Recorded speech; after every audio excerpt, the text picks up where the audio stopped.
Hey everyone, in this video I'm doing another food science topic, a little food experiment. We're going to be discussing fried rice. Now, what is the most important thing whenever it comes to fried rice?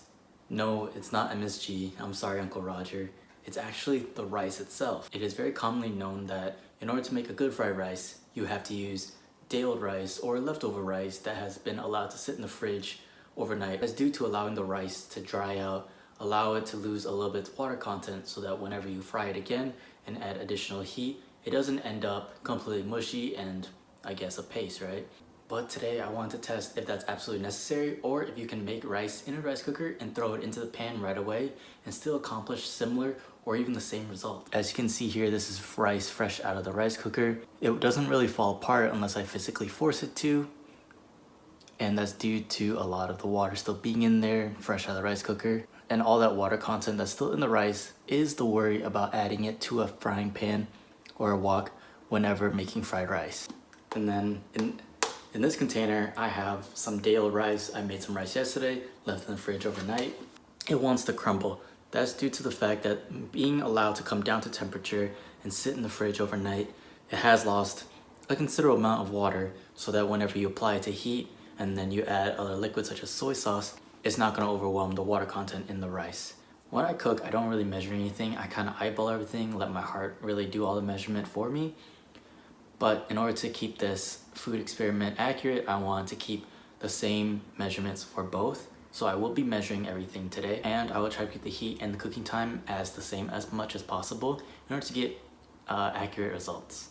But without further ado, let's get started. Even though I'm testing the differences in the rice, I still wanted to make sure it's a simple yet delicious fried rice.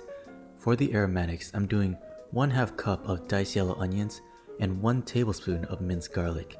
The vegetables I'm adding are 1/3 cup of diced carrots and 1/3 cup of green peas.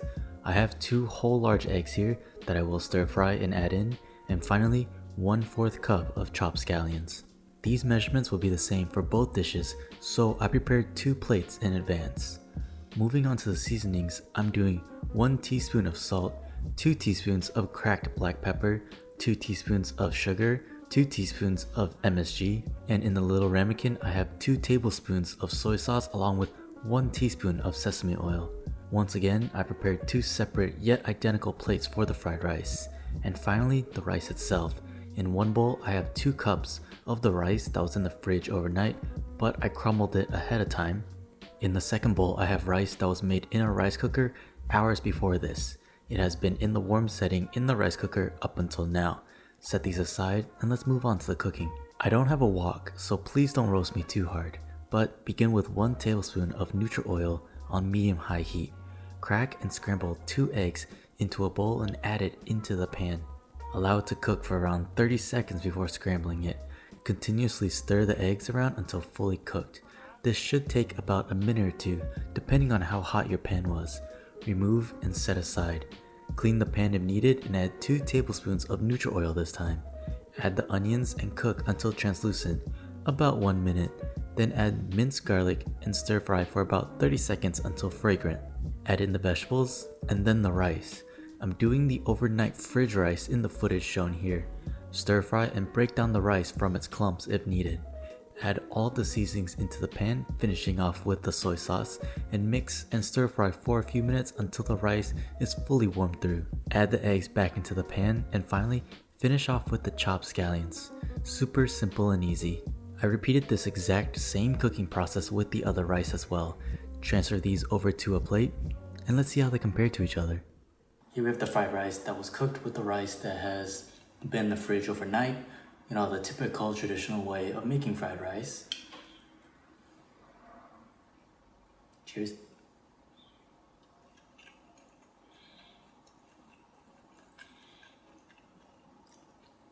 I mean, whenever you think of fried rice, this is exactly what you think of. The rice isn't mushy. The rice isn't mushy. There's still texture to the rice.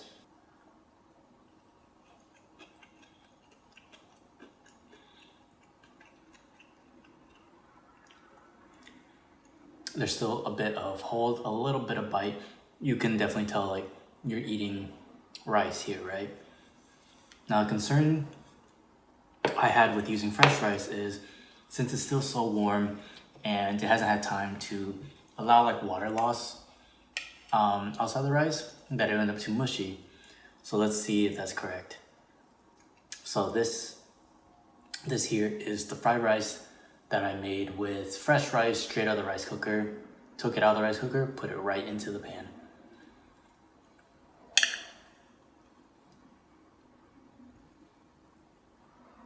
So I can already tell just by trying to pick it up, the rice is a bit mushier. It doesn't really want to work with me. It kind of falls apart with the other ingredients.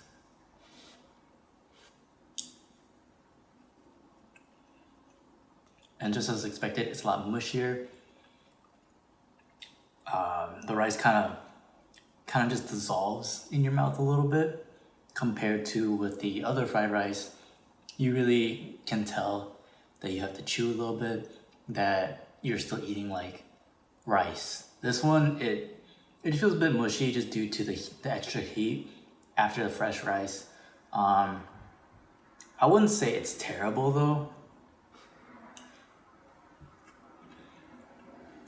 It's definitely mushier, but the texture isn't so different that I would always go out of my way to use day-old rice if I wanted to make fried rice. If, let's say, I forgot to make some rice the day before, I don't have any leftover rice, but I was in the mood for fried rice. If I just cooked up some rice in a rice cooker and immediately threw it in a pan and it turned out like this, I wouldn't be upset. It's still fried rice to me. Slightly less enjoyable for me personally, but especially with like the vegetables, the carrots, adding a little bit of texture difference, it's not the end of the world for me. I would still eat this compared to the other one, or I would still eat this. Compared to the other one, the traditional way, is still very much my preferred method, but the bad reputation of using fresh rice, or like the mentality that you have to use day-old rice, I feel like isn't so defined after this little experiment. I can definitely see that either method is perfectly fine, perfectly acceptable. If you're craving fried rice and you just don't have any rice, feel free to just make some and then immediately make rice afterwards. It isn't that bad. That concludes today's experiment. Let me know what other topics I should cover, what other topics I should experiment in the kitchen or talk about in general. It's always fun doing these little experiments and talking about food science in general. Please remember to like, comment, and subscribe for more food experiments, more food science topics, discussions, and of course, my typical recipe videos from animes and video games as well. Let me know in the comments what else I should do, what else you would like to see, and if there's anything that you just want me to cover not related to food. I'm open to things. This has been a fun time. Hope I'll see you in the next one.